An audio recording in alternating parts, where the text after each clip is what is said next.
Mas é isso, senhor Arroio. Nós estamos em bons termos. Eu não acho que nós vamos acabar em bom termo. Nada de tretinha aqui no Verdecast. Somos todos amigos, somos todos grandes colaboradores, concordamos em tudo. É porque assim, eu tenho medo do Arroio, porque ele parece o tipo de pessoa que vai parecer amigável no Verdecast, mas se me ver no meio da rua vai me encher de porrada. Eu juro, eu não vou brigar com ninguém no Verdecast, até você conseguir que aquele cara apareça. Aquele cara. Aquele cara. Aquele cara. Todos sabemos de quem eu estou falando. Claro, claro. Não. Eu juro que se aquele cara aparecer aqui, vai ser o melhor dia da minha vida. Nossa. Eu estou guardando todo o meu ódio, o meu rancor, toda a minha raiva com o mundo pra ele. Você sabe que tá gravando, né, Arroio? Ainda bem que nós não mencionamos aquele cara. Essa vai ser a melhor introdução ever, mantenha isso. Alô? Aê, cara. Então funcionou, Diego? Pelo celular? Sim, pelo celular sim. Tem alguma coisa no meu notebook que ele não tá funcionando o microfone dele, mesmo estando ativado com todas as permissões funcionando. Uai, que Vai bizarro. saber. Que é isso, Diego, você é maravilhoso de qualquer forma. Estamos aqui só por você. Exceto pelo fato de que você colocou o Arroio como ADM. Isso é imperdoável, mas... Não, mas a gente também fez isso. Inclusive, eu sofri um golpe de estado precisamente por isso, ora vejam. A história do começo do Verdecast. O Vitor me deu administrador, todo mundo saiu do servidor dele. Exato. Gente, vamos botar um servidor nos vídeos, vão mentir pra vocês que é do Vitor. Não é do Vitor. Não caiam nesse truque. É um esqueminha de pirâmide. O servidor É um do Vitor veio de uma esqueminha. enganação. Propaganda enganosa. Não, pera. Vocês estão escutando isso? Silêncio. Arroio não tá respirando? Eu tô com outro microfone hoje. Eu tô com outro microfone, é do celular. Ah, sim. O que supostamente melhorou pelo que vocês estão falando. Com certeza, ou e como? Vai me dar muito menos trabalho pra editar. É porque aquele outro microfone ele tava sensível demais. Talvez perto demais dos seus canais respiratórios, sabe? Para sermos... nada. Vocês têm muito exagerado. Assim. Bom, comecemos. Senhoras e senhores, elitistas e casuais, sejam bem-vindos ao segundo episódio do Verdecast. Não faço ideia se essa introdução ainda é apropriada pra qualquer coisa relacionada a esse canal, mas se vocês não inventarem nenhuma outra, a gente pode usar essa. Bem, estamos aqui, mais uma vez, reunidos para este podcast. Carlima não quis participar desta vez, mas estamos com uma presença igualmente ilustre, o grande Diego. Diego, apresente-se, por favor, aos que não lhe conhecem. Não sei se tem muito o que apresentar. Pode fazer merchan, a gente aceita aqui. Até o blog da Arroio apareceu aqui, entendeu? Então, O cara é um coisa vale. popstar do YouTube e tá falando que não tem nada a apresentar. Se você não se apresentar, eu lhe apresento. Diego é o dono de um dos melhores canais do YouTube brasileiro pra falar de anime. Uma salva de palmas pro Diego, vai. Olha, eu já sou tímido normalmente, isso não está ajudando. Ai. Eu e o Arroio já não precisamos mais de introdução. Eu sou o grande Mr. Darcy, Gabriel Arroio. Bom, e na falta de uma introdução pelo Diego, eu faço a introdução por ele. Diego é o dono do blog e canal do YouTube É Só Um Desenho. Ele está nisso há muito tempo. Aliás, na época que eu comecei meu canal no YouTube, eu tava aí nas fraldas ainda, e o cara já tinha um blog há quantos anos? Eu tô nisso há 5 anos só também, né? Tanto 5 tempo anos, assim. Veja. Eu tô há 3, né? E eu tive vários hiatos, né? Você está aí, firme e forte. Mas meu canal é muito mais você recente do que o blog. Do YouTube de anime. Eu só acho que tem uma falta que tá fazendo sentir a cada momento aqui. Vocês não vão ver o silêncio do Carlima nesse podcast. Exato. O silêncio dele vai falar ainda menos dessa vez. Será que o Diego vai ficar silencioso pra compensar assim? Não sei. Talvez. Com certeza. Não, Não faz mentira. mal, não faz mal. Não, pra ser justo, o Diego falou mais agora do que o Carlima no último episódio inteiro. Ele não quis Sacanagem, apresentar. sacanagem. Ele não quis apresentar. Bom, Vamos pro assunto? o nosso tema hoje, o tema selecionado por nós previamente, dessa vez nos preparamos profundamente, trouxemos aqui Eu não. textos e exemplos. O nosso tema é construção de mundo, ou como é mais conhecido em inglês, world building. É um tema geral também, assim como o tema de personagens, porque como a gente não sabe bem exatamente, não temos tanta experiência com essa coisa de podcast, a ideia era pegar um assunto que dê pra falar muito, porque assim a gente não corre o risco de falar demais, né? A gente sempre vai falar de menos. Então, para começar a falar sobre world building, vamos começar com algumas definições. O que danado é isso? Construção de mundo. Alguém quer começar? Eu definiria como mapear extensivamente um lugar que não está lá de forma meio inútil. Oi? Opa! Mas aí eu teria um problema com essa definição. Porque falar em mapear dá um sentimento um tanto quanto geográfico demais à ideia. E eu acho que o world building se estende um pouco mais do que a geografia. Apesar do termo mundo, não é só mundo, literalmente, né? É que eu tô dando uma ideia de mapear, construir um mapa mundo, construir um mundo. É com isso que eu quero trazer, com essa expressão. Vamos simplificar as coisas. Construir o mundo é o seguinte, a história se passa no mundinho lá, aí você tem que falar das coisas que acontecem no mundinho, beleza? Não, a história tem que se passar em algum lugar. É que você ia falar que pode se resumir a um mundo contemporâneo, né? Pode se Tem nada resumir diferente. a, basicamente, muitas vezes, o esqueleto de muitas histórias, porque envolve tudo de novo e fictício que uma certa obra deseja introduzir. Todos os conceitos de magia, todas as grandes diferentes culturas que o autor pode imaginar, ou pode ser só uma realidade mundana mesmo, em situações em que não exista algo tão fictício, algo tão místico para justificar uma mudança drástica no funcionamento da sociedade, mas qualquer coisinha conta. Eu concordaria com a sua descrição, só não usaria o termo esqueleto da obra, ou esqueleto da história, porque é mais como pano de fundo, não necessariamente o esqueleto. O esqueleto é a estrutura, né, na verdade. É o cenário, se a gente for pensar verdade. assim. É o cenário, Né? acho que a analogia O ideal world é essa. building é você definir o cenário onde se passa essa história. Ele pode ser simples como é o nosso mundo, acabou, ou complexo como aqui está todo um mapa, sistemas de magia, instituições que existem, diferentes credos, etc, etc, etc. Isso. Há outras versões de mundo simples também, não só os similares ao nosso, né? Sei lá, um de meus animes favoritos, né, Gurren Lagann, o mundo é um mundo pós-apocalíptico, é um deserto gigante, tem muito pouca coisa que eles constroem, porque realmente não está nada construído, está tudo destruído. Né? É que só queria eu só discordo da ideia de como vocês baseiam o universo mundano como default, que até um mundo contemporâneo como o nosso pode ter muito world building relacionado a ele. Tipo, existem fatores demais no mundo que você pode colocar quando fazendo uma história, mesmo que ela se passe no nosso mundo. Você pode explorar a estrutura, você pode apresentar problemas sociais na sociedade atual, mesmo que seja só o nosso mundo. Ou seja, de certa forma, quando você está escrevendo uma história na realidade, você também está construindo um mundo a partir da sua narrativa. A forma como você vê, de certa forma, a realidade construiu um mundo que se passaria só obra, mesmo em algo mundano, assim. Eu vou dizer que concordo. Acho que mesmo histórias que se passam no mundo real, no mundo que nós conhecemos, precisam de algum modo estabelecer pelo menos os elementos mais relevantes para aquela narrativa em específico. Até porque eu não conheço tudo sobre o mundo, né? Eu não estive em todos os países, não conheço todas as culturas, então é interessante, mesmo obras que se passam no nosso mundo, façam uma construção de mundo. Sim, eu ia falar, tipo, nós tipo, não podemos passar o nosso mundo, assim, em qualquer obra. Tipo, de qualquer forma, é uma interpretação. Até porque o nosso mundo varia muito de acordo com a experiência de cada um, né? O meu mundo aqui no Brasil, deste lado do Atlântico, é bem diferente do mundo, sei lá, de um italiano, de um sul-africano, de um japonês e por aí vai. São realidades bastante distintas. Não, sei lá, se eu vejo um filme sobre alpinistas na Antártica, isso tem uma diferença. Aliás, Antártica ou Antártida? Antártica, né? Acho que é Antártica.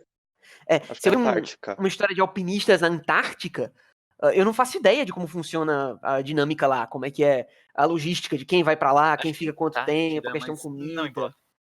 É interessante você A citar a gente vai ficar Antártica discutindo o nome do porque... lugar, né? Exato. Um Nós já deles é o discordamos nome do do nome do lugar. refrigerante. Um deles é o nome do refrigerante, certo? Da marca Exato. do refrigerante. Não, mas é interessante você citar a Antártica porque me lembrou de imediato o Sorayori, que é justamente sobre um grupo de garotas querendo ir para a Antártica, e a gente tem uma boa construção de mundo ali, o que é necessário para ir, como é feita uma expedição até a Antártica, o que é feito lá também. Então, é um bom exemplo de uma obra que se passa no nosso mundo, na contemporaneidade total, mas que ela precisa construir o seu cenário, porque é um cenário bastante incomum para a vasta maioria das pessoas. Tá aí porque foi bom trazer o Diego, né? Ele pode citar uns exemplos assim, nos negócios que eu nunca ouvi falar. Aham. Pô, você não viu Soyorimoto Ibasho? Foi um dos mais populares do ano passado. Era um morte da temporada que todo mundo tava falando. Eu não vi nenhum anime no ano passado. Contextualização necessária. O Vitor Vegas desapareceu por um ano inteiro e só recentemente voltou. Não foi um ano, foi o quê? 8 meses o pessoal tá falando? Foi quase isso. Foi Não, quase 8 um meses ano. foi meu vídeo zoeira com ReZero, né? O canal ficou quanto tempo morto? Não, você literalmente apareceu, postou o vídeo sobre ReZero, passou uns 2 dias ali conversando, talvez no privado com alguém, ou postando no chat, e depois você sumiu de verdade. Desapareceu, escafedeu-se. Evaporou. Mas enfim, isso aí são outros assuntos. World building, pessoal. World building. Então, a gente falou sobre o que é world building, mas talvez o ponto interessante seria dizer por que world building é importante. Né? Qual que é a necessidade de construir o mundo? É uma pergunta óbvia, eu sei, mas vamos falar sobre isso. Por que é importante construir o mundo? É importante construir o mundo? Eu não sei se eu vejo muito mérito na construção de mundo por si só. Por quê? Tipo, Tolkien que passou 30 anos fazendo linhas genealógicas, pensando em nomes de lugares. Tipo, Tolkien, depois que ele terminou O Senhor dos Anéis, ele passou a vida inteira falando, não, eu vou detalhar esse mundo que eu criei. Ele passou criando Silmarillion, criando toda uma backstory para esse mundo. Tipo, as histórias, os personagens, tudo isso era auxiliar ao mundo que o Tolkien estava criando. Eu não vejo muito valor nisso que ele está tentando fazer. Olha, eu posso dizer que isso é um hobby comum, na verdade. Não, é um hobby, mas eu acho que como um autor de ficção, a ficção que ele faz não deveria ser só sobre o hobby dele. Então, assim, eu não sei se o pós-história, se construção de mundo pós-obra é lá muito útil para a obra, né? Seria útil para obras futuras relacionadas àquele mundo, mas a ideia é que você construa o mundo durante a progressão da narrativa, ou apresente alguma coisa um pouco antes e aí vai expandindo nisso, mas depois que a história já tá feita, aí realmente não tem tanta utilidade, né? Embora eu não possa falar nada sobre Tolkien, porque eu cometi o grave pecado de não lê-lo até agora. Muita gente acha que tipo, esse mapeamento exaustivo faz a história parecer real. Tipo, eu vou fazer 15 mil detalhes dessa história que eu tô fazendo do mundo. Eu não sei se faz realmente parecer mais real uma história além de matar o ritmo. Não, é porque depende. Eu vou defender o Tolkien no sentido de que eu não acho que você colocar muitos detalhes significa inerentemente que você vai matar o ritmo de uma história. Eu acho que o problema é quando o autor elabora demais um mundo, mas não sabe onde encaixar. E é aí que acontecem aqueles longos momentos de diálogos expositivos que eu tenho certeza que todos vocês aqui amam. É aquele ponto da execução, né? É que eu não acho que o problema é, tipo, eu acho que poucos autores realmente colocam muito do mundo e fazem realmente ser útil. Tipo, George Martin é outro exemplo. Tipo, ele precisa de uma página descrevendo cada cômodo que um personagem entra. Ele tá construindo o mundo, parabéns, grande arquitetura. 15 páginas escrevendo a roupa de um cara, legal, nossa, bela construção de mundo. Pra que isso serve na obra dele? Como ele tá progredindo personagem, narrativa, ideias e tons com isso? Eu não acho que muitos autores são bons nisso. Mas só pra gente não se desviar do ponto específico, a ideia é, construção de mundo é necessária, em linhas gerais? Acho que dá pra gente dizer que sim, né? É É necessário. O mínimo Porque é senão não tem... necessário. Porque se você não tem mundo, como é que você vai entender a história, né? Óbvio que tem que ter algum nível de contexto ali. De novo, é uma forma de você estabelecer os conceitos essenciais de qualquer obra. As culturas, os lugares. Mas também muito de você estabelecer o que é possível acontecer naquele Exato. mundo. Isso Boa, também é boa. importante. Eu sou extremamente contra isso, tipo, a ideia de suspensão de descrença e crença secundária. Hã? Tem pessoas que falam, não, tudo que uma obra faz diferente da realidade, tudo no mundo que um autor faz que é diferente da nossa realidade, ele tem que explicar, falar, não, é diferente por isso e a lógica é essa. Mas ele não precisa necessariamente explicar. Não tem que explicar o porquê, só tem que mencionar. Então, se, por exemplo, se é muito importante no meu livro que os ursos desse mundo são azuis, e eu só menciono isso no momento em que é relevante, é estranho. Já que os ursos são azuis, eu podia citar desde o começo. Ah, aquele urso azul é interessante. Sei lá. Não necessariamente. Você tem meios indiretos também de expressar o mundo. Se esse é um mundo no qual a magia existe e as pessoas usam magia rotineiramente, o simples usar rotineiro da magia como algo normal, sem ninguém reagir a isso como algo estranho, já seria uma forma indireta de você comunicar que isso existe nesse mundo, que não é nada demais, que é parte daquela sociedade. Então você não precisa necessariamente parar e explicar. É a questão da execução, né? Existe a execução diálogo expositivo, que é você para e tem um parágrafo para poder comentar cada detalhe de alguma coisa. E eu falo parágrafo não necessariamente porque a obra é escrita, né? Tem muitos animes que parece que o cara parou pra ler um parágrafo sobre alguma coisa, gente. Fate. É que, Pensei exatamente a mesma coisa. eu não sei se meu ponto é exatamente sobre construção de mundo, mas, tipo, The Last Jedi, em que reclamam, não, só no 8º filme estabeleceram que no mundo alguém pode fazer um holograma dele aparecer em outro planeta. Tipo, é muito dessa pressuposição, Arroio, não. vamos deixar isso para o debate de falhas federais. Talvez seja o próximo vídeo. Acho Mas que vai ser mais é importante por relacionado à lá. construção de mundo. Tipo, muita gente impõe, não, tudo tem que ser igual à realidade, a menos que o autor expressamente vá lá e fale, não, não funciona igual. Tem essa limitação clara. Não, é porque eu acho que é mais uma daquelas questões de que uma obra mais fantasiosa geralmente tem que estabelecer alguma forma de lógica interna. Nem que seja o básico de uma lógica interna que ela siga. Por É exemplo, aquela regra geral de que um poder não deve ser introduzido antes do momento em que ele é usado. Especialmente se ele é usado justamente em um momento chave da narrativa. Mas eu não sei se isso é tanto construção de mundo, quanto é uma coisa mais específica de, digamos, criação de regras. É que criação de regras também é parte desse assunto, mas tudo bem. Não, você tem razão, em parte. Eu vou concordar com você em parte. Realmente faz parte da ideia de construção de mundo. Mas quando eu pensei no tema do podcast, eu tava pensando em uma coisa mais geral, assim. Por Certo. exemplo, você falar, ok, esse é um mundo que tem, digamos, os personagens têm poderes que são baseados na ideia dos elementos, né? Fogo, água, terra. Ou você tem personagens que têm uma energia que eles administram. Ou, sei lá, no caso de One Piece, você tem personagens que comem uma fruta que dá a eles um poder específico. Enfim. É que eu penso muito em construção de mundo como algo instrumental. Tipo, nossa, que legal, One Piece, o personagem faz uma cachoeira enorme que os personagens têm que passar para entrar na Grand Line. Que negócio que agrega tanto ao tom da obra, ao sentimento de aventura, a situação do Luffy, a estética. Eu vou até expandir o que você disse e dizer que construção de mundo, em linhas gerais, vai sempre ter uma exceção, mas ela sempre é instrumental. Eu não tô lembrando agora, talvez eu esteja errado, mas eu não tô lembrando de cabeça de nenhum exemplo de uma obra em que a construção de mundo é o final, é o fim, é o objetivo fim da obra. Geralmente ela é o meio no qual a história é contada, no qual os personagens são desenvolvidos, no qual os temas são explorados, etc. talvez aqueles livrões que o Tolkien escreve só explicando como funciona, aqueles glossários explicando como detalhadamente o Senhor dos Senhor dos Anéis Anéis. termina, tem 200 páginas sobre explicação de mundo, e tipo, Tolkien só escreveu isso depois. Tolkien era um cara muito inteligente, eu sei o que ele queria fazer. Tipo, ele queria fazer uma mitologia, um mundo e uma mitologia própria. Tipo, ele queria escrever a Bíblia dele. Aí ele queria essa história, ele queria esse mundo, ele quer fazer esse grande conjunto de histórias relacionadas à mesma ideologia, como se fosse um mundo. Nárnia tem um pouco disso também, né?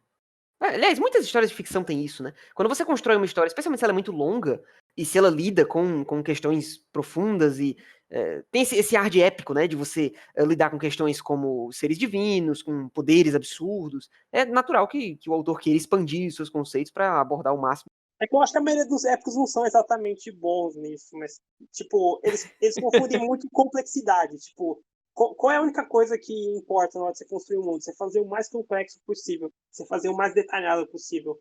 Se o detalhado ele tá desviando da atenção pra narrativa, que é o fundamental, narrativa, os personagens e até certo ponto os temas também, então não sei se. Então eu diria que essa não é uma construção de mundo que tá ajudando a obra, né?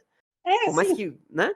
Eu acho que isso se conecta com aquilo que eu falei mais cedo, de o autor ter esse desejo de ser criativo na hora de construir um mundo, mas não ter exatamente como encaixar isso na obra.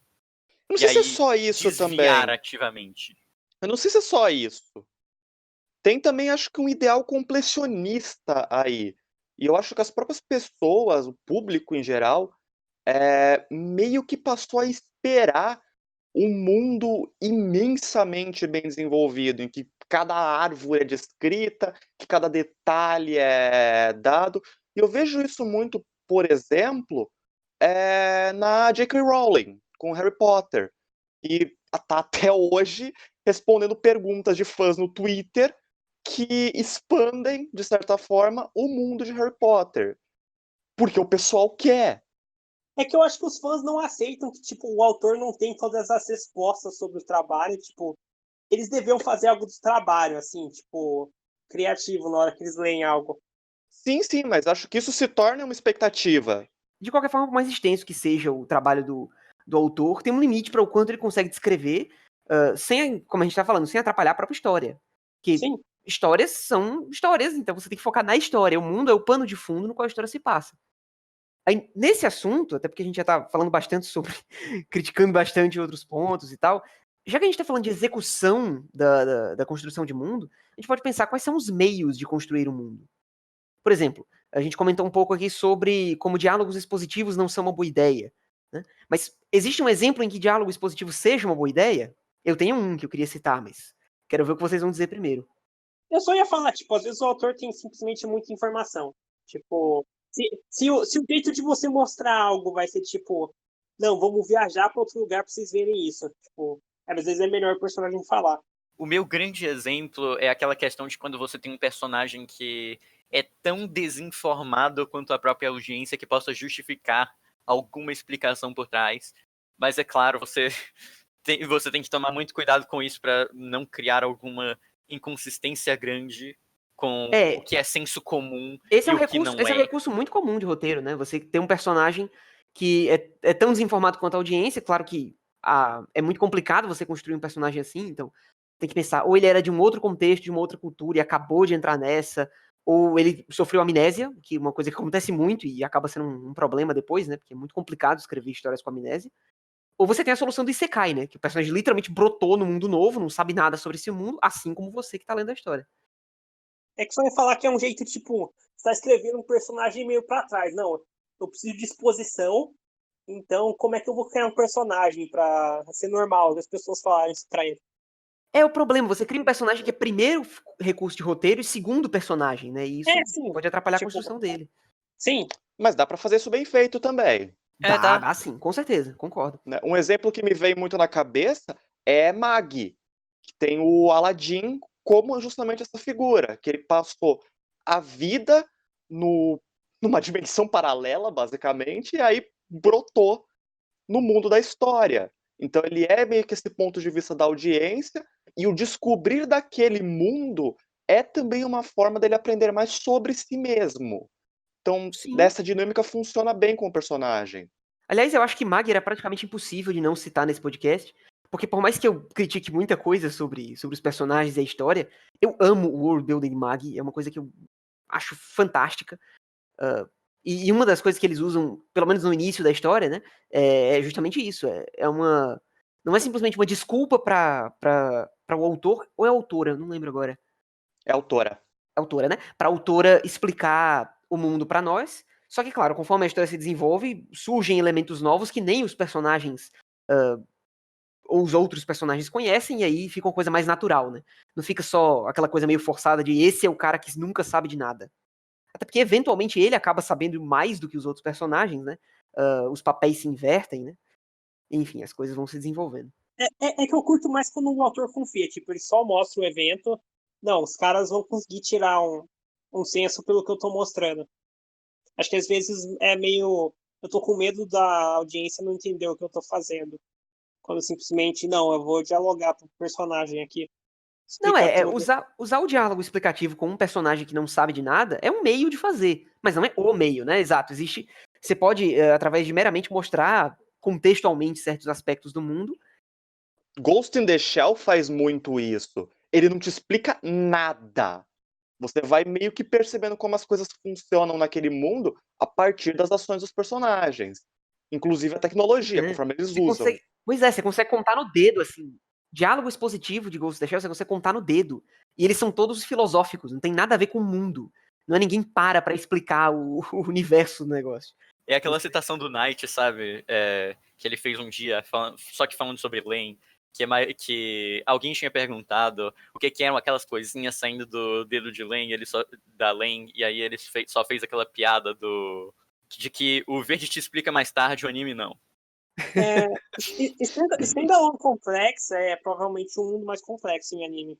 Eu tenho uma boa dó de certeza nessa opinião. Provavelmente, são o quê? 50 episódios, né? Em comparação com um filme de 1h30. Claro que tem uma limitação. E, tipo, eu posso reclamar de complexidade, mas, tipo, se você é um autor que consegue, ao mesmo tempo, construir o mundo, relacionar os conflitos, progredir sua história, ao mesmo tempo que você tem um mundo super detalhado e com muitas coisas interessantes, eu adoro isso. O Standalone Complex é, tipo, perfeito. Eu disse que eu tinha um exemplo a citar de diálogo expositivo que funciona, e meu exemplo é Legend of the Galactic Heroes. Toda vez eu me enrolo pra falar esse nome.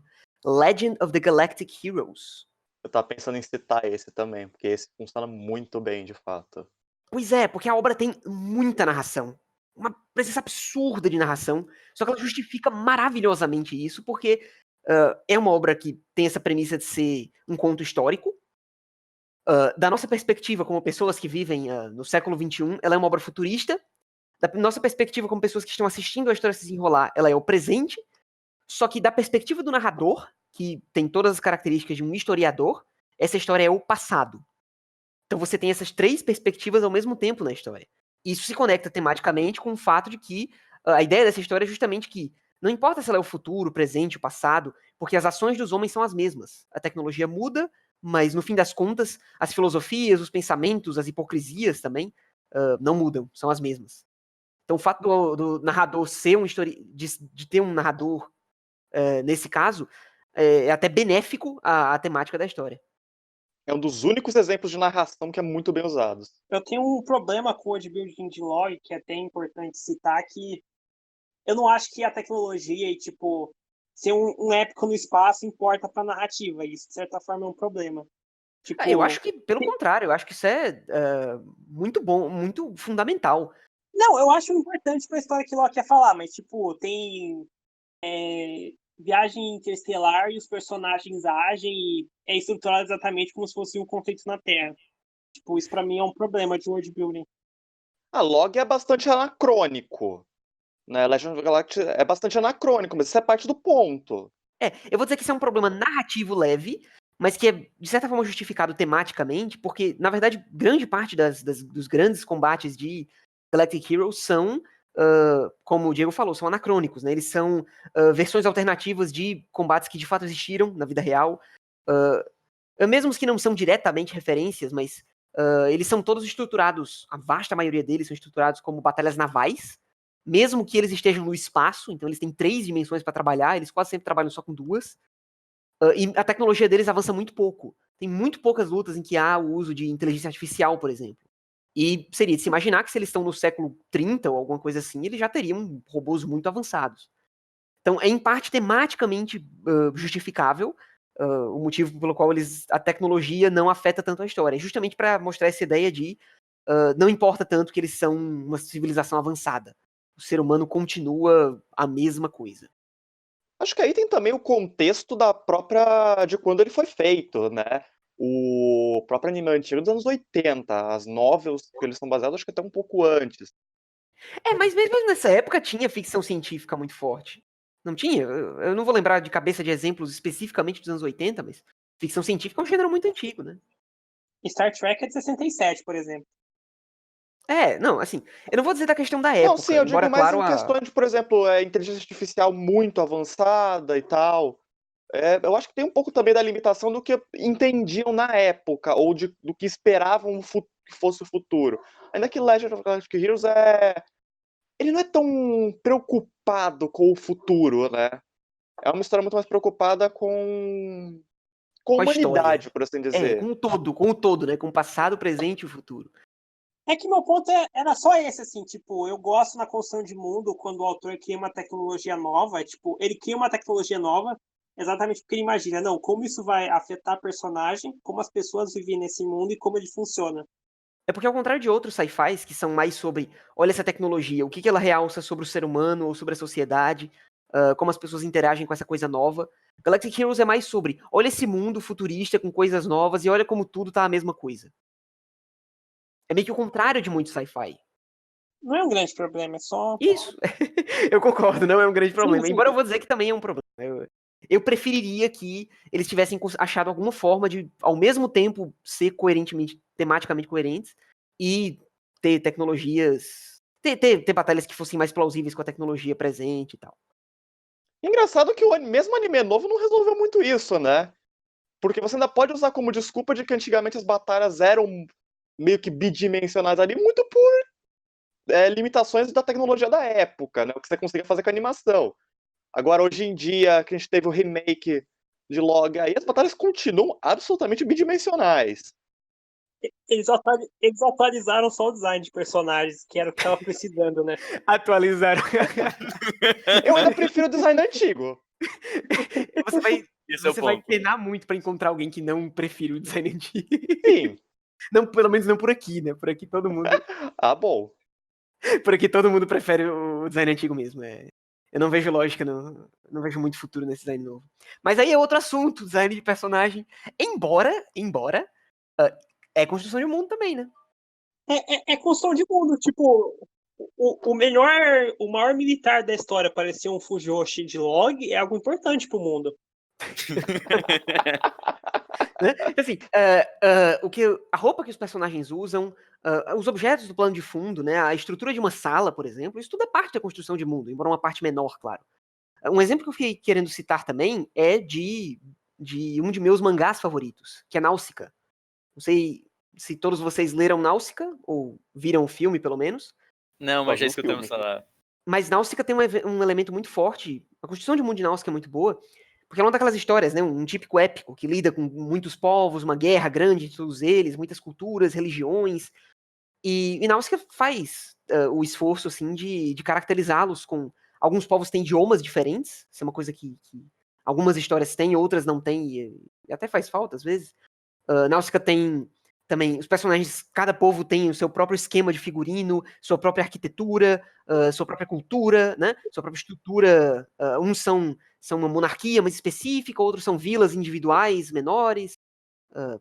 Então, Náusica, além de ser uma ótima história com ótimos personagens, ele também, o Miyazaki teve esse cuidado de construir um mundo realmente que justificasse a presença de todos os seus povos. E isso é bacana. Eu queria citar um exemplo aqui, mas ninguém ia saber do que eu tô falando.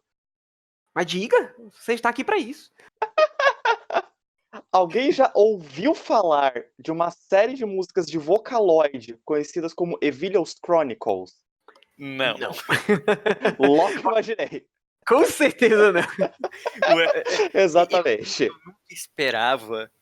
Eu nunca esperava. Eu juro, a última coisa que eu esperava de ser citado hoje, aqui, nesse tópico, é uma série de Vocaloid. Mas ok, vamos estudar. Vocaloid é aquele negócio da Hatsune Miku? Eu não sei. Exatamente. Exatamente. Ok, descobri agora. Mas é uma série de músicas, você tem assim mais de 60 músicas nessa série, que vão muito desenvolver, ali, e assim, 60 músicas mais uma série de mangás, uma série de light novels, e por aí vai. que vai muito desenvolvendo esse mundo enorme, que é a região de Evilios, que é um continente que a gente vê desde literalmente a criação até o apocalipse.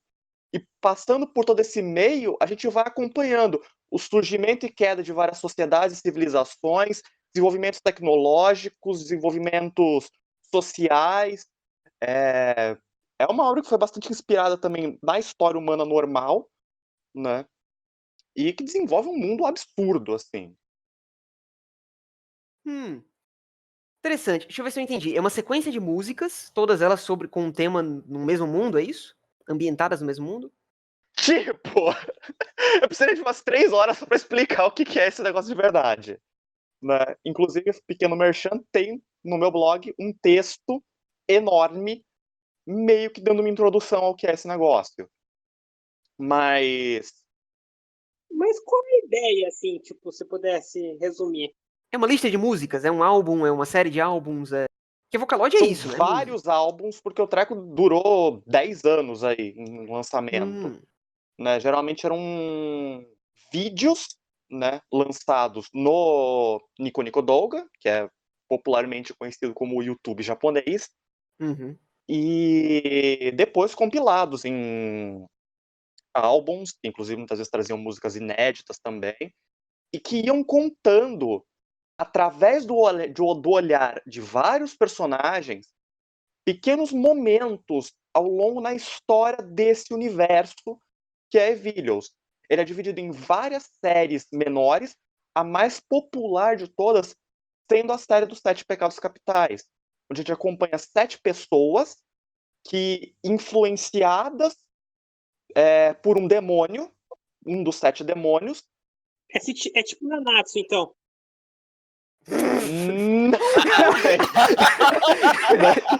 Até porque o treco depois complica muito mais do que Que isso. maneira de estragar a explicação do cara, né, velho? Exatamente. Pelo amor de Deus. Né? Mas é bom você citar um exemplo bem fora, assim, do que a gente costuma falar, né, em termos de anime ou de filme, porque, de fato, construção de mundo é uma coisa que não se limita a isso, né, a livros e etc. Videogame, por exemplo, também tem construção de mundo, e, aliás, é uma das mídias nas quais eu diria que é mais fácil, eu não vou dizer mais fácil, mas em que a expansão de mundo é mais expansiva, né, porque existe um espaço muito maior do que, mesmo um livro, não dura tantas horas quanto um videogame, por exemplo. Vitor, você sabe que era inevitável que eu ia chegar em Fallout uma hora ou outra. Mas é porque isso, eu sou um cara simples, eu vejo o Verdcast e eu falo de Fallout, é assim que eu funciono. Mas não só eu acho que ele consegue criar os cenários em que se justifica exposições, porque em todos eles, eu acho que com exceção do New Vegas, que traz a desculpa da amnésia, mas não trabalha ela do jeito clichê, que é mais uma desculpa pra você começar o seu personagem do zero da forma que você quiser. Mas, enfim, nos primeiros 2 Fallouts, pelo menos, você é basicamente um personagem que passou a vida inteira excluída da civilização. No caso do primeiro, você estava em um bunker de pessoas que passaram gerações lá dentro, afastadas da ameaça que era a guerra nuclear. E no segundo, você faz parte de uma tribo que acha que tecnologia é um objeto religioso. Eles perderam tanto contato com o mundo assim. E até a forma que aborda de uma maneira mais escrachadinha as coisas do mundo pós-apocalíptico e como algumas sociedades se reorganizariam, eu acho muito interessante, muito engraçados também. O meu maior exemplo, meu Deus, é simplesmente a gangue de New Vegas, os The Kings, que são literalmente um grupo de pessoas, uma ganguezinha, que se deparou com uma lojinha ou um lugar que se comprometia com idolatrar e manter viva a imagem de Elvis Presley. E aí eles se depararam com aquele lugar e não sabiam o que estava acontecendo. Eles achavam que Elvis Presley era uma entidade religiosa e que ele era o mito, eles achavam que ele era a criatura, ele era o símbolo do estilo, eles achavam que ele era o símbolo de tudo que a humanidade deveria ser, de que ele era algum líder super importante do mundo pré-apocalíptico. Eles começaram a literalmente se vestir como Elvis Presley, como uma tentativa de roubar o poder dele pra ele. Olha, interessante. É uma ideia bacana. Eu ia falar que tipo, esse tipo de mundo imersivo parece mais interessante. Tipo, você parte e fala, eu tenho controle, eu posso ir partir e explorar esse mundo. Tipo, Isso, essa é a vantagem do videogame, né? Na maioria de obras de ficção, não, eu vou explorar esse mundo super legal. Não, você vai ouvir personagens falando sobre esse mundo. Essa é a vantagem do videogame, né? Você pode Sim, literalmente explorar o mundo. Você pode andar por um lugar e tem coisas que talvez você veja, outra pessoa talvez não veja, né? Tipo um canto da cidade que tem um detalhe específico que você teve a curiosidade de ir lá olhar o que era e outra pessoa talvez não teve. Mas tá lá. Um diálogo né? de NPC também. E isso, né, tem o típico fã de RPG que quer caçar todas as linhas de diálogo possíveis, e tem a pessoa que só quer ver a história principal e seguir com a vida. Então a ideia é, o mundo tá lá, o mundo tá feito, tá bem feitinho, bem construído, e você é livre pra conhecê-lo se assim desejar. Sim, sim. O bom de jogos como Fallout, justamente como ou RPGs assim, mais baseados nesses RPGs de mesa, que você pode colocar a sua inteligência no mínimo possível e você ter um personagem que ferra com tudo porque ele literalmente não tem a capacidade de entender o que tá acontecendo. As coisas assim engraçadas. Bom, já que você está citando o que aparentemente é um de nossos mascotes do podcast, podemos falar de outro mascote relacionado ao mundo. Opa! Calma, qual dos dois mascotes você tá pensando? Qual dos dois mascotes você tá pensando? Bom, começa com T e termina com Okyogun. Exatamente. Não podíamos passar o programa sem citar Tokyo Ghoul, porque aparentemente ele é um mascote aqui do negócio. Faz um comentário que eu vou apresentar uma defesa do mundo de Tokyo Ghoul. Então primeiro deixa a gente apresentar a crítica e você faz a sua Sim, defesa. falem. Mono, quer fazer as honras ou eu faço? Faz você. Tá certo. Tokyo Ghoul, assistam. Não, na verdade, não assistam. Porque, se quiserem ter mais contexto. Tokyo Ghoul é uma história sobre ghouls. Esses bichos que parecem gente e que não conseguem comer nada que não seja carne humana. E aí, enfim, a história se passa em um mundo assim. Tokyo Ghoul tem um grande problema de falta de informações em relação a esse elemento que é a maior diferença do mundo de Tokyo Ghoul para o nosso mundo. Então, Tokyo Ghoul se passa, como o nome dá a entender, em Tóquio, só que um Tóquio que tem ghouls. Aí você pensa, bom, então qual que é a diferença real desse mundo? Esse é um mundo em que as pessoas vivem aterrorizadas, porque monstros que têm aparência de seres humanos podem surgir a qualquer momento e devorá-los. Então surgem perguntas, de onde vieram os ghouls, há quanto tempo eles existem, como eles se disfarçam entre os humanos, como é a estrutura social deles e tudo mais. Só que Tokyo Ghoul não se dá o trabalho de explicar tudo isso, e isso acaba atrapalhando alguns dos conflitos da história. Por exemplo, uma das personagens principais, a Touka, é uma ghoul, mas ela não é uma pessoa ruim. Ela quer se enturmar, ela quer viver em paz com os seres humanos, tanto é que ela faz parte de um grupo, a Anteico, que ativamente se esforça em não matar seres humanos. Eles têm que comer carne humana para sobreviver, então eles comem a carne de pessoas que se suicidam. Então tem todo um grupinho de ghouls que não são do mal e tem uma ideia de tentar construir certa ambiguidade moral aí, que na verdade não é ambiguidade, porque eles são bonzinhos e ponto, né? Mas você tem um problema de que, porque o mundo não é bem construído, o dilema da personagem de ela tem uma amiga que é humana, ela tem que fingir que é humana perante essa amiga, e ela não aguenta comer nenhuma comida que não seja carne humana, mas ela finge que aguenta perante a amiga para poder passar essa impressão de humana, mas depois vomita tudo e tem sérios problemas e fica fraca por causa disso. Isso poderia ser um conflito muito forte que constrói uma personagem boa, mas sofre daquele problema de que esse mundo não tem nenhuma razão pela qual ela não seria facilmente descoberta. Se a gente pegar o paralelo de Parasite, né, aquele anime Kiseijo, né, o nome japonês, que também é um anime que trata de monstros que têm aparência de humanos e que se escondem entre os humanos, nesse anime, e no mangá, que todo mundo diz que é melhor, eu ainda tenho que ler, eles descobrem rapidamente, assim que surge o grande problema dos alienígenas que invadem a Terra, eles descobrem um meio de diferenciá-los dos seres humanos. Em Tokyo Ghoul há muitos meios de diferenciar dos seres humanos. Os ghouls, por exemplo, eles têm uma pele mais dura, que o próprio personagem principal, quando se transforma em Ghoul, o que acontece no primeiro episódio, ele tenta atingir uma faca no próprio estômago e não funciona. Então veja, se eu tentar usar uma agulha para perfurar um Ghoul, isso não funcionaria? Então não dava para você fazer uma campanha de vacinação ou algo do tipo e descobrir todos os Ghouls? Criar um documento que você só tem se você foi vacinado e aí se a agulha da vacina funcionar, aí acabou o seu disfarce? Tinha muitas formas muito fáceis de você acabar completamente com o disfarce de qualquer Ghoul bonzinho. Além de que a atração dos Ghouls pelo café é algo que já é informação comum, já é senso comum, todo mundo sabe disso. Então, Esse ponto. A única outra coisa que eles conseguem comer além de carne humana, beber, seria café. Só que meio que todo mundo sabe disso, isso passa num documentário na TV aberta, e mesmo assim as cafeterias continuam existindo normalmente, não tem a pesada vigilância da polícia ou algo do tipo. é aquela coisa, Anteico seria o primeiro lugar a ser derrubado pela CCG. Ou ser pesadamente monitorado. Pois é, então assim, o mundo de Tokyo Ghoul, ele tem esses elementos, ele é em parte similar ao nosso, mas eles têm esse elemento grande, que é a presença dessa nova espécie ameaçadora à existência humana, mas ele não explica se eles são um surgimento recente. Na verdade, conforme a história se desenvolve, ela dá a entender que eles existem desde o Japão feudal, que levanta muitas perguntas inexplicáveis. Bem, na verdade tem uma explicação, só que ela é bem retardada. É porque eu não cheguei nessa parte ainda, né? Eu não li tanto Tokyo Ghoul.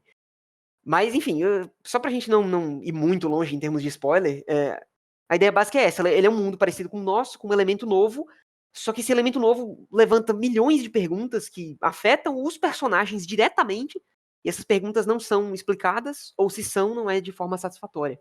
Isso atrapalha o conflito dos personagens. O Blank até levantou aqui uma coisa bem lembrado, que é o fato de que eles literalmente têm um detector de metais, só que funciona para as células exclusivas dos Ghouls.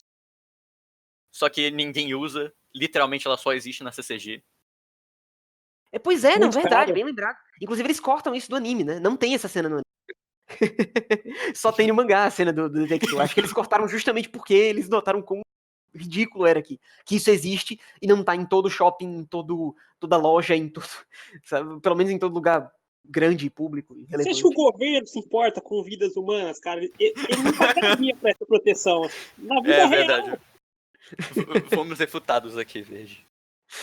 Mas aí entra aquele ponto que a gente tava falando no privado, né? Se as pessoas já ficam temerosas de ameaças, digamos, estrangeiras, ou Com os soviéticos, e isso já motiva a criação, digamos, de governos autoritários, de tipo interferências Pinochet. militares mais fortes. Quanto mais não aconteceria, digamos, se você descobrisse que tem monstros comedores de gente que se disfarçam como seres humanos e que têm poderes absurdos. A escalação do conflito, o espaço para ele acontecer, está lá. Tá claramente lá. O frustrante é que o Suishida tem tudo isso e simplesmente ignora. Ele não faz nada com ele. E isso até é detrimental à narrativa em si. A Rui ainda vai tentar defender ou... Deixa eu apresentar minha defesa ao mundo de Tokyo Ghoul. Não, primeiro começar que eu não acho Tokyo Ghoul bom. É um bom prefácio, É uma boa introdução. O conflito moral de Tokyo Ghoul é, tipo, ridículo. Como o Tokyo Ghoul construiu um conflito moral? Não, vamos fazer personagens que são monstros completos e personagens que são completas vítimas totalmente do bem e espalhar esses entre os dois lados. Tipo, basicamente você tem os dois lados com vilões irredimíveis e os dois lados com personagens completamente bons que não fazem nada de errado. Exato. A gente já falou isso no podcast passado, né? Vamos focar aqui na construção de mundo. Isso não é um conflito bom. Isso é um conflito horrível. Construir um conflito moral nessa base. Mas quanto à construção de mundo, tipo, eu acho que muito disso vai de um detalhe. Você espera que o mundo de Tokyo Ghoul funcione como a realidade, e como não funciona contra a realidade, você faz muitas respostas, que é um detalhamento de mundo que eu acho que não agregaria nada à obra. Tipo, imagina, nossa, como é que os samurais caçavam ghouls há 600 anos atrás? O que acrescentaria à história, ao conflito do Kaneki, à situação da Toca, ao conflito moral relacionado à série, você ter, tipo, um apêndice de 600 anos da história do universo de Tokyo Ghoul, dizendo exatamente como se estruturou, como se veio a se formar essa sociedade, quando se veio a existir aquilo. Não serviria pra nada isso. Pô, seria o tipo de detalhe extra que eu acho que não acrescentaria muito. Assim, acrescentaria em termos de coerência narrativa, porque eles explicitamente mencionam o grande problema de... olha, ghouls não são vulneráveis a armas de fogo.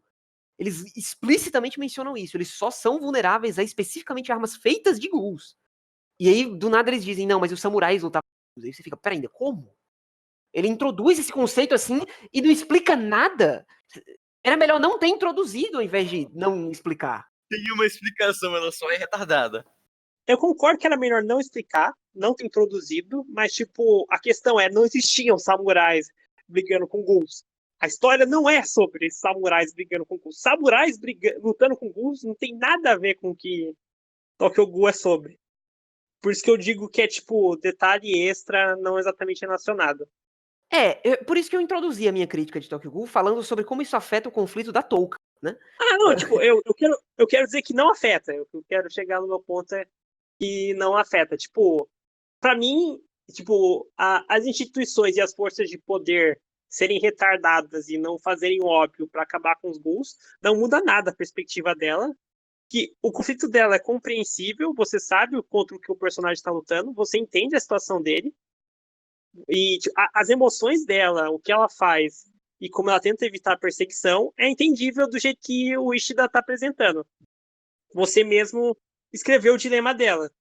Tipo, a questão de não ser logicamente inteligente, não ser logicamente o sensato, tipo, as autoridades e o mundo seria retardado para observar jeitos melhores de observar um ghoul, tipo, para mim não é importante. Porque aí você quebra o conflito, né? Porque se você Eu tem. não acho que quebra o conflito. Porque o conflito dela é baseado em isso ser uma coisa muito difícil, mas não tem razão nenhuma pra isso ser muito difícil. É que você trazendo a sua perspectiva, você sabe que não é algo difícil. Pro personagem, eu entendo que é. Tipo, pelo que ele tá apresentando e pelo jeito que o universo funciona. Mas eles Tipo, não justificam na obra por que é difícil pra ela. Eles não justificam por que é tão difícil assim que uma pessoa descubra que outra é ghoul. A gente citou N meios de descobrir isso, e nem eles não precisam necessariamente ser meios do governo. Podiam ser uma coisa muito mais simples, né? Pra você descobrir se seu amigo é um ghoul, por exemplo. É mais um problema de coerência narrativa também. É aquela questão de ter um grande furo. É isso. Impede na coerência total. Ele é basicamente um grande furo de roteiro que não dá pra ignorar.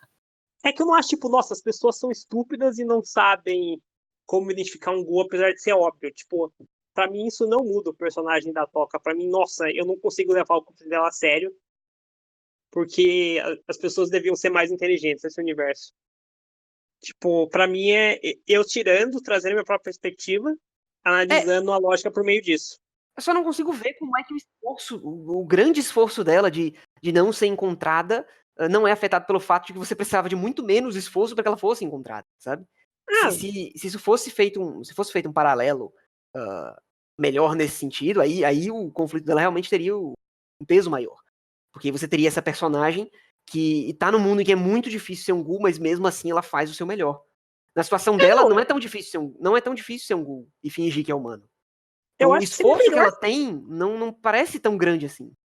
É que eu acho que seria melhor se fosse algo bem pensado, mas, tipo, eu acho que dá pra entender. Se fosse bem pensado, seria melhor, eu concordo. É porque, assim, se o Yoshida não fosse um completo preguiçoso, teria sido melhor.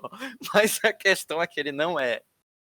É que digamos que contextualmente, dramaticamente, você dá pra entender o que o Ishida quer.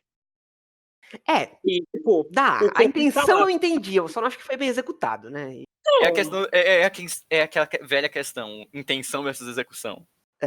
Aproveitando que o Arroio tá animado agora, e até pra trazer o Diego de volta à conversa, vamos falar do outro mascote do nosso podcast. Não. Agora vamos ficar 3 horas aqui. Eu não vou abrir a boca, não. Eu não quero treta com o Arroio, então eu vou me calar agora como Kalima. Então vamos lá, introduzam o Evangelho. Se falar sobre simbolismo religioso, eu vou matar alguém aqui. Eu não ia falar disso, eu ia falar de construção de mundo mesmo. Especificamente a questão... vamos lá, Evangelion, né? Quem não assistiu Evangelion? Esse eu posso dizer, assistam, tá? Ao contrário de Tokyo Ghoul. Eu só sei um cara aqui que diria pra não assistir Evangelion. Desse papo. Então, Evangelion. Em linhas gerais, qualquer história de Evangelion, tem um ZT, que eles chamam de anjos, que estão atacando a Terra, e aí o povo tem uns robôs gigantes lá que brigam com o ZT. Uma das coisas mais básicas da estrutura narrativa de Evangelion é que ela é uma estrutura episódica. Então, anjos, esses alienígenas, né, esses monstros que estão atacando a Terra, eles atacam um por vez. E eles têm... Conta como alienígenas se eles estavam na Terra o tempo todo. Eles não... Eles surgiram na Terra e depois foram pro espaço? Então, isso é parte da coisa que a obra não explica, né? Se você espera explicação disso no anime, não vai ter, não. Eu ia dizer, o problema já começa aí, né? Na verdade, muitos... Eu não acho que precisamos de explicação. Eu não vou dizer que não... Ó, antes da gente chegar no ponto de precisar ou não, só tô dizendo que não é explicado, certo? Acho Não, que aí concordo. então, muito sobre os anjos simplesmente não é explicado. A gente sabe que eles vêm um por vez e eles estão atrás especificamente de Lilith, né? Vocês me corrijam aí se eu troquei o nome. É Lilith, Então, né? tecnicamente eles estão atrás de Adão, mas isso também nunca é realmente explicado. A gente meio que infere isso pelos locais em que eles aparecem. Eles estão atrás dos dois, na verdade. Tipo, eles podem começar um impacto com qualquer um dos dois. Não realmente, o impacto precisa de Lilith e Adão. Aí eu pensei que a ideia era essa também. Eu não sei por que eles vão atrás do Adão, vou falar a verdade. Pronto, tá aí um ponto. Mas o que eu mais queria comentar é assim: toda história episódica que tem uma sequência de vilões e que vai um de cada vez, você tem aquela pergunta: por que não foram todos de uma vez? Ou de 2 em 2? Ou de 3 em 3? Não seria mais Calma. eficiente? Eu descobri porque eles vão atrás do Adão. Tipo, se eles colocarem um humano no Adão, eles podem começar um impacto. Tipo, seria só pegar um humano aleatório e jogar lá no Adão. Se eles tiverem. Bom. Que foi assim que foi o segundo impacto. Sim. Ok. Mas aí é aquele ponto. Toda história episódica, não toda, né? Algumas justificam-se. Mas sempre que tem essa escadinha de vilão, a gente tem essa pergunta, né? Por que não foram 2 de uma vez, ou 3 de uma vez? Já que todos têm o mesmo objetivo, eles têm algum nível de união, aparentemente. Por que só vai um de cada vez? Eles não parecem muito sentientes, na verdade. Na verdade, outra pergunta também que a não necessariamente explica. Conforme a história vai avançando, eles vão se tornando mais capazes de, por exemplo, de ataques psicológicos, né? Eles evoluem. Os últimos anjos o ataque deles é totalmente psicológico. Eles atacam por dentro do ser humano e não meramente explodindo coisas, né? E também a série não explica precisamente por que eles estão evoluindo cada vez mais. Tem uns detalhezinhos de contexto do tipo, os 3 últimos anjos são asas, auréola e depois o ser humano, como se fosse formando uma figura de um anjo. No caso, como a imaginação medieval pensa num anjo. Então, tem um monte de coisas assim, de detalhezinhos sobre eles, que são os principais antagonistas, de certa forma, da obra, que a obra não explica.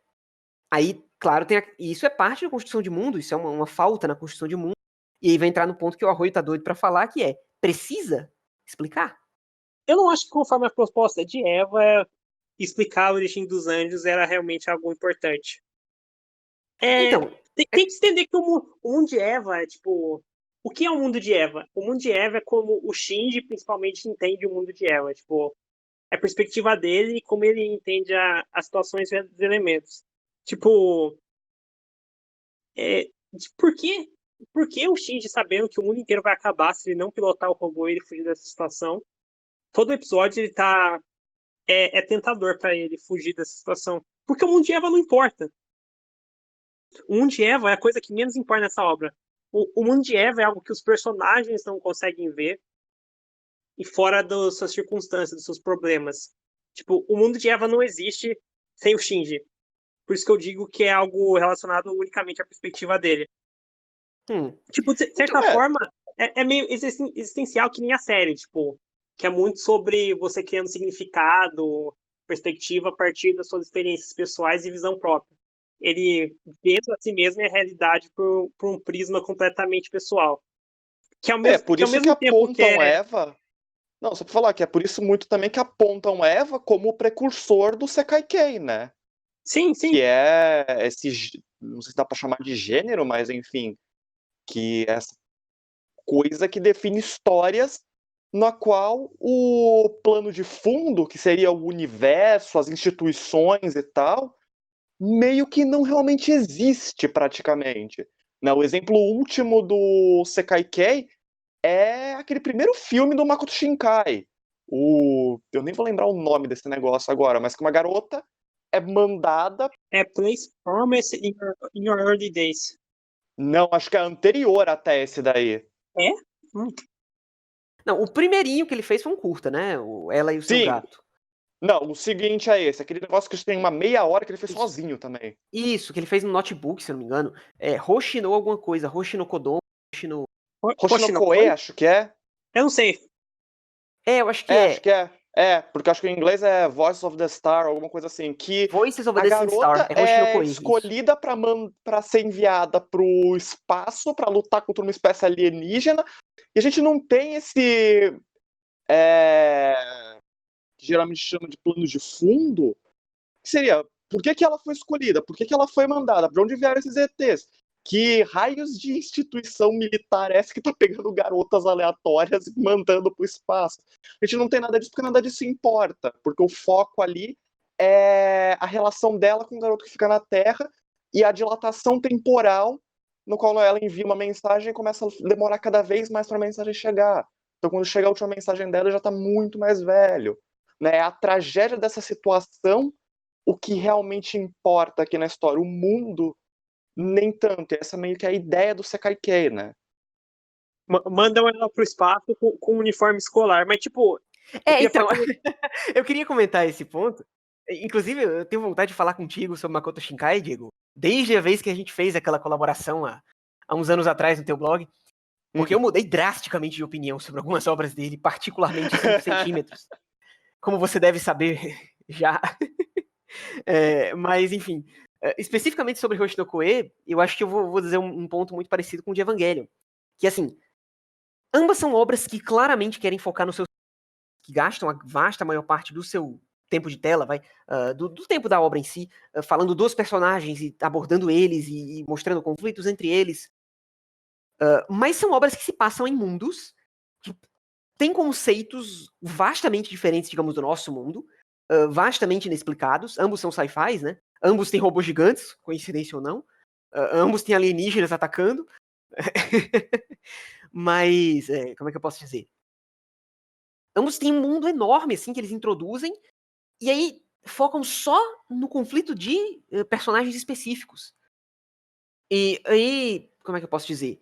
Eu já chamei Evangelion, e continuo chamando Evangelion de um estudo de personagem, porque eu acredito que realmente o grande foco da obra é os seus personagens, mas já que eles escolheram fazer um sci-fi, eles bem que podiam explicar um pouco mais do contexto, especialmente no caso de Eva, que tem mais tempo, né, pra isso. Eles podiam, tipo, eliminar um dos anjos episódicos lá do meio e, tipo, explicar um pouquinho mais sobre como funciona a estrutura disso aí, de por que eles atacam da forma como atacam e tal.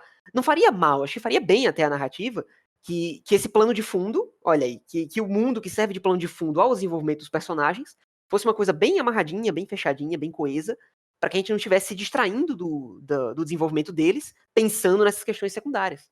No caso de Hoshino Koe, tem muitas perguntas que são levantadas, né? O Arroio comentou, porque danado que eles mandam uma menina do ensino médio com o uniforme de ensino médio, eles nem não. Eu acho que Hoshino Koe recebe um passe por ser tão curto, né? Até que tem acho que meia hora mesmo. Mas mesmo assim, eu ia dizer, já que tu vai fazer só meia hora, por que tu precisava de uma coisa tão complicada? Tipo, um ataque alienígena com um robô gigante? Uma obra que trata... Que ele queria se exibir, é claro.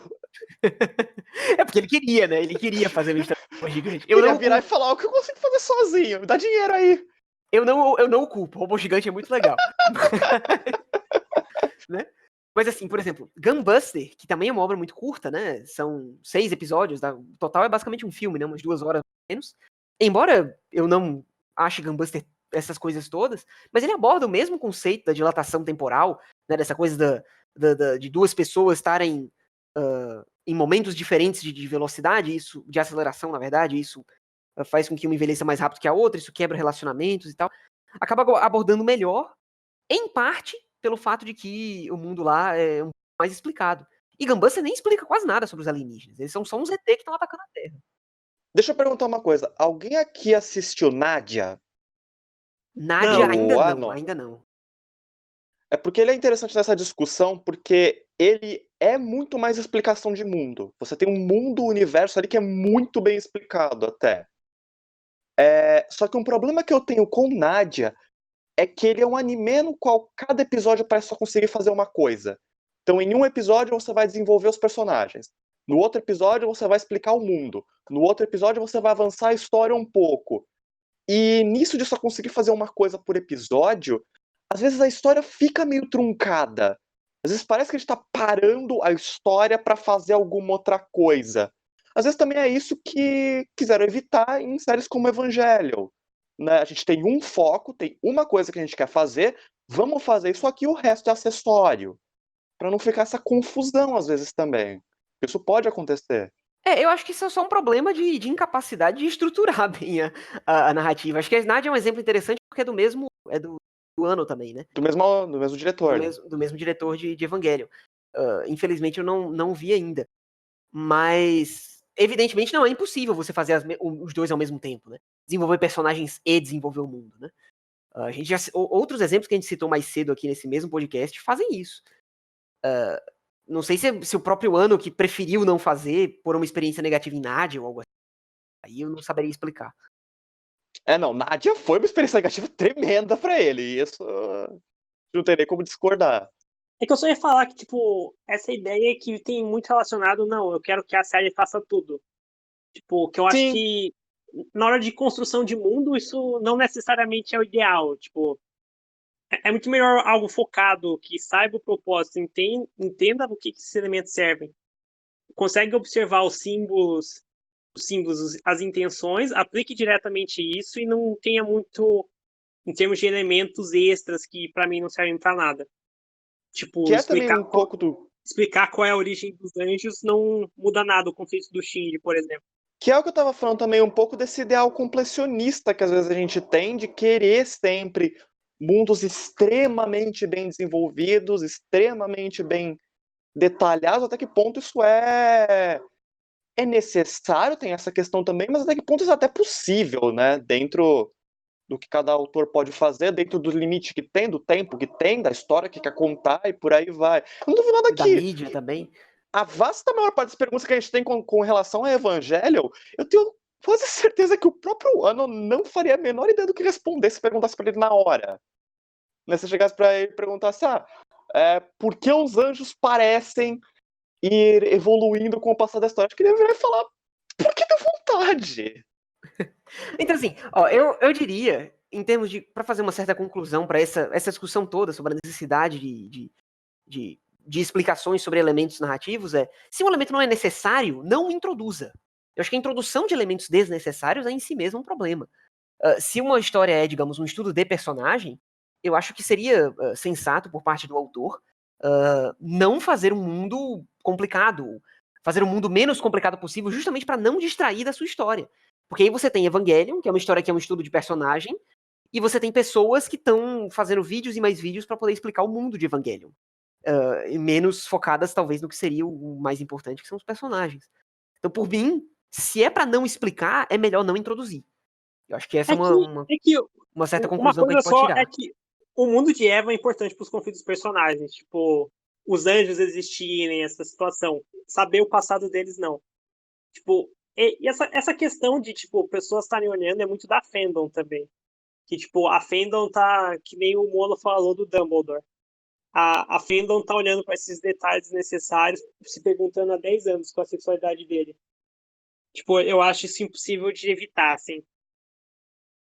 Não, assim, eu nunca gosto de culpar especificamente as pessoas que assistem a obra pela obra em si, porque, no fim das contas, é tudo uma escolha do autor, né?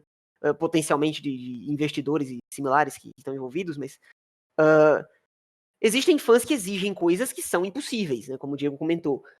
Não tem como você explicar absolutamente cada minúsculo detalhe da obra. Mas eu acho que não é inteiramente desarrazoável que se espere que, você tem um antagonista principal da obra, vamos explicar mais ou menos por que ele faz as coisas do jeito que ele faz, né? Ou, já que é complicado demais para o meu interesse, vamos mudar isso aqui, vamos fazer que seja uma outra coisa que não precise de tanta explicação? É só isso. Eu acho que a conclusão, que até tá num bom tempo da gente chegar numa conclusão nesse assunto todo, é que o mundo, acho que todo mundo vai concordar nesse sentido, o mundo ele é a ferramenta pela qual a história é contada. Não literalmente a ferramenta é a mídia, né? Mas é uma das ferramentas dentro da mídia nas quais a história é contada. A história se passa em um mundo Então esse mundo tem que servir à história, aos personagens, aos temas. Então, evitar elementos desnecessários é interessante, expandir os elementos necessários também, e de forma geral, construir um mundo coeso dentro da proposta da obra. Vocês concordam? Discordam? Eu só queria acrescentar que muita gente trata coeso como, na proposta da obra, como realista. Tipo, qualquer coisa que o autor não explicou, eu acho que é igual na realidade. Ele tá errado se fazer diferente. Realista não é a palavra certa. Realista não é a palavra certa, porque a gente tá citando muita obra de ficção que vai bem longe da realidade. Verossímil é o termo adequado, né? A questão da lógica interna. Lógica interna. Toda obra que se leva a sério, né? Assim, tirando comédias e coisas do tipo, tem que ser verossímil. Acho que isso é um requisito muito básico, né? A verossimilhança. Eu tenho um problema enorme com quando o pessoal fala da... Eu acredito em lógica interna, mas eu discordo com o que eles estão falando, que é a lógica interna e como uma obra funciona. Mas não é o debate para agora. Diego, eu queria falar alguma coisa de Dr. Stone? Não, só para apontar, porque Dr. Stone é interessante que ele está sendo bastante criticado pela ciência que ele apresenta não ser idêntica à ciência real.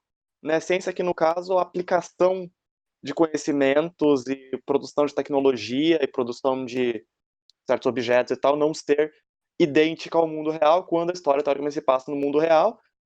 Só que aí vai muito também na intenção da própria obra, porque em Dr. Stone, que é um shonen da Shonen Jump, a ciência aqui é muito mais power level do que qualquer outra coisa. Então, como a gente citou essa coisa de coerência interna, de verossimilhança, eu acho que se a história mencionou, olha, existe uma ciência aqui, tudo que ela tem que fazer é ser coerente com a ciência que ela mesma introduziu. Não precisa ser coerente com a nossa ciência. Eu não vi Dr. Stone, mas isso é o que eu tenho a dizer sobre essa ideia. Se é um elemento que também existe no nosso mundo, mas na história é diferente, a história não precisa ser coerente com o nosso mundo, ela tem que ser coerente consigo mesma. A coerência interna. É isso que a gente chama de verossimilhança. Ela não tem que ser realista, né? Ela tem que ser verossimilhante. Muitos filmes de super-herói, por exemplo, tem, e shonens também tem isso, as pessoas são muito mais duráveis do que elas são na vida real. Né? Elas aguentam muito mais porrada, elas aguentam muito mais impactos, quedas e afins. Você Então, cai desde num que a obra penhasco seja... numa árvore e tá numa boa, né? Acho que é a cena assim, mais clássica do tipo. ou, tipo, personagens super poderosos dão um socão em alguém e a pessoa e tal. Então, se a história é coerente nesse sentido, né? Eu acho que... aliás, eu afirmo que não há um problema com isso. Eu afirmaria sem grande problema de que não há um problema com isso. É que com Dr. Stone, tipo, muita gente tem pressuposições sobre o que os personagens querem dizer com ciência. Tipo, simbolicamente tem uma ideia do que seria esse conflito. E, tipo, o Dr. Stone se estrutura muito num conflito ciência versus natureza. Não natureza exatamente, mas primitividade. E, tipo, as pessoas comparam o que eles associam com ciência, método científico, com o que o personagem está fazendo. E, tipo, eles acham incongruente. Eu acho um parâmetro meio injusto mesmo. É um parâmetro injusto, inclusive porque as pessoas têm definições bem complicadas de ciência. Né? Porque ninguém tá falando aqui também pro Senko sentar e escrever um paper e mandar para alguma revista publicar. Né? O pessoal tá falando, não, mas para você fazer esse equipamento, você precisaria, na verdade, de materiais que não são fáceis de encontrar nessa região, ou então que vêm de outras regiões e tal. E isso já é um pouco mais complicado, você exige realismo demais desse tipo de história, né? No fim, é aquele princípio geral da razoabilidade, né? A gente tem um limite até o quanto a gente é exigente com uma história. Coisas menores se deixa passar, coisas maiores se pensa melhor. Só quanto a Dr. Stone, tipo, eu acho que o problema é o Senko, que ele é o deus da ciência que sabe tudo. Pô, eu acho absurdo que só seja ele o foco de todo esse conhecimento e que ele faça tudo. Pô, ele é o primeiro que a gente vê que sai da pedra. Né? Talvez tenha mais gente no mundo tão inteligente quanto ele. Tá tudo morto. Bom, tá aí o nosso comentário sobre Dr. Stone, né? E acho que já podemos concluir antes que o Arroio arruine meu fim de semana, como fez com a certa pessoa. Aquele que não deve ser nomeado.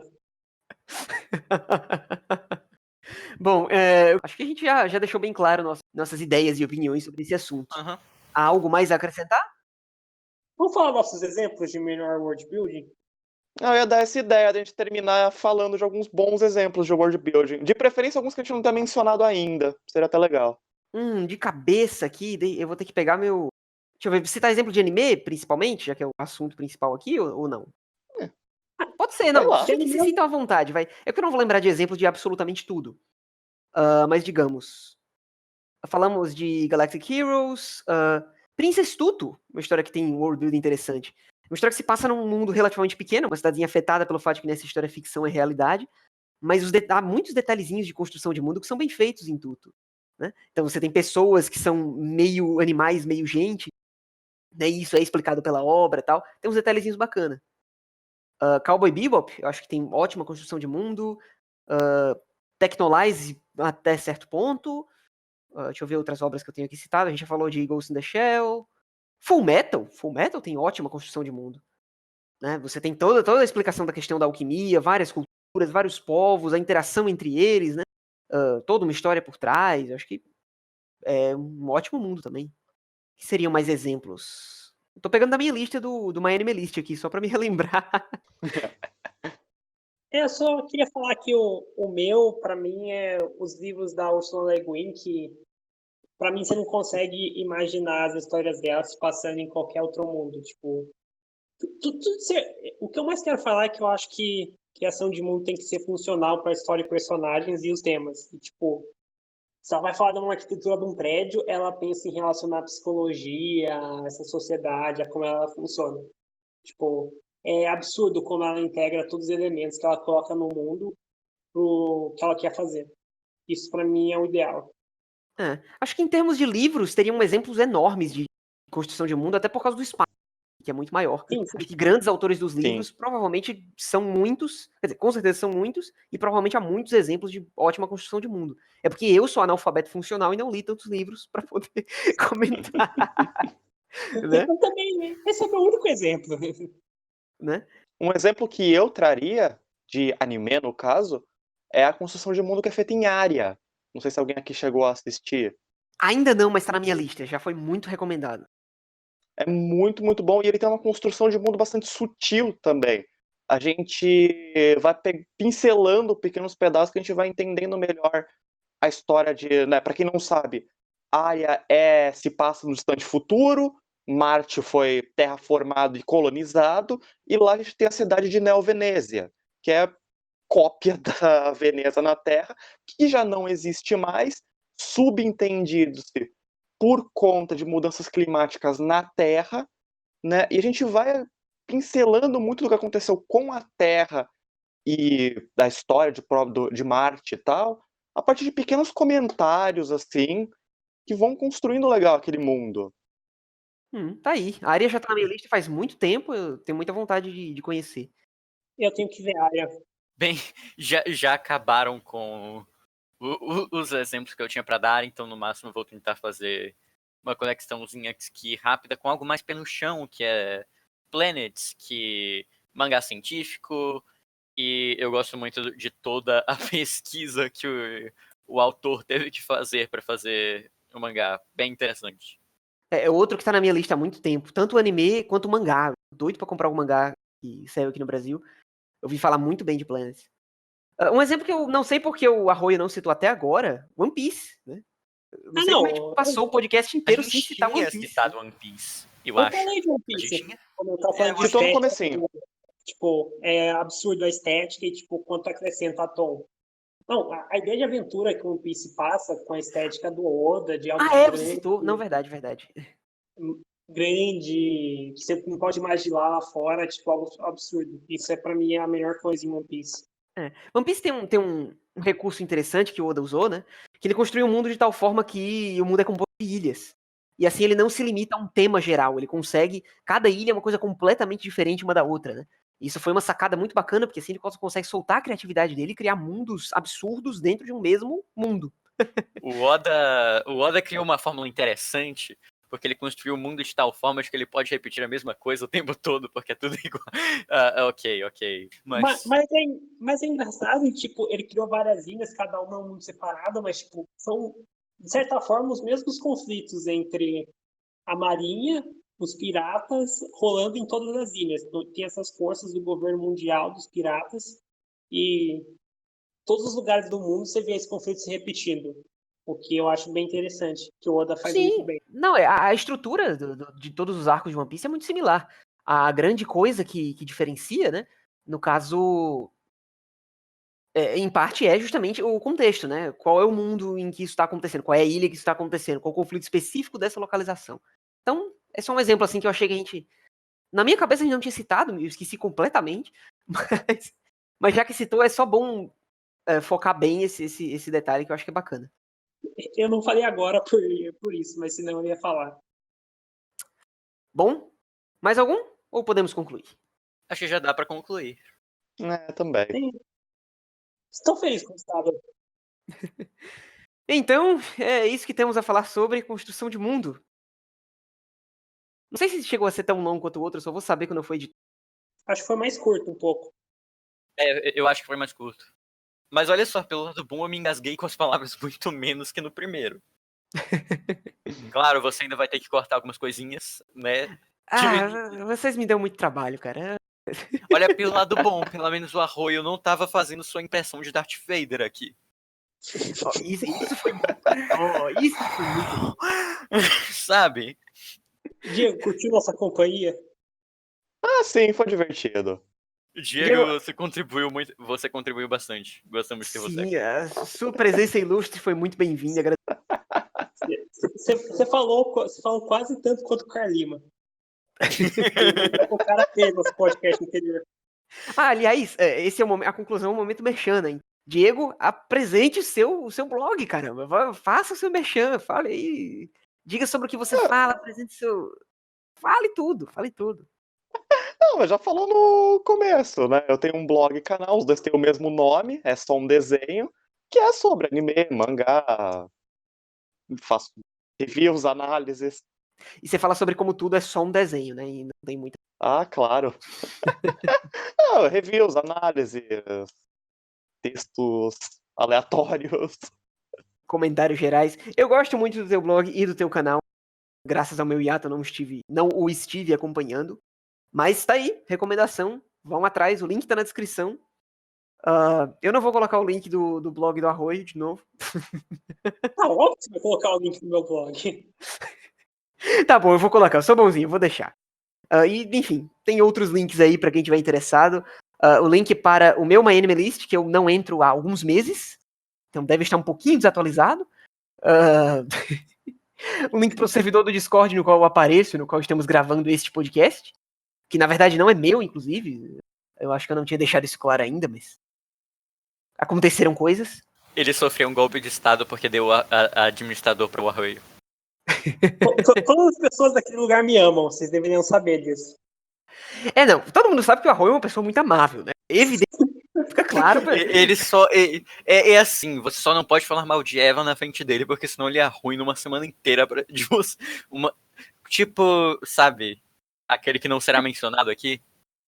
Porque eu não sei, a pessoa achou que estava fazendo um agrado para mim ao falar bem de Eva, mas ela não entendeu a situação. Pois bem, vamos fechar por aqui. Vamos fechar. Muito obrigado a todos que participaram, muito obrigado a todos que escutaram aquilo que temos a dizer por 1 hora e tanto. E obrigado por estarem por aqui. Aos que não se inscreveram, se inscrevam no canal. Eu não sei se quem chegou a 1 hora e tanto de podcast ainda não está inscrito, mas façam isso. O de sempre, né? Deixem seus likes, deixem seus comentários e afins. Obrigado por estarem aqui conosco e até a próxima. Foi um prazer. Adiós!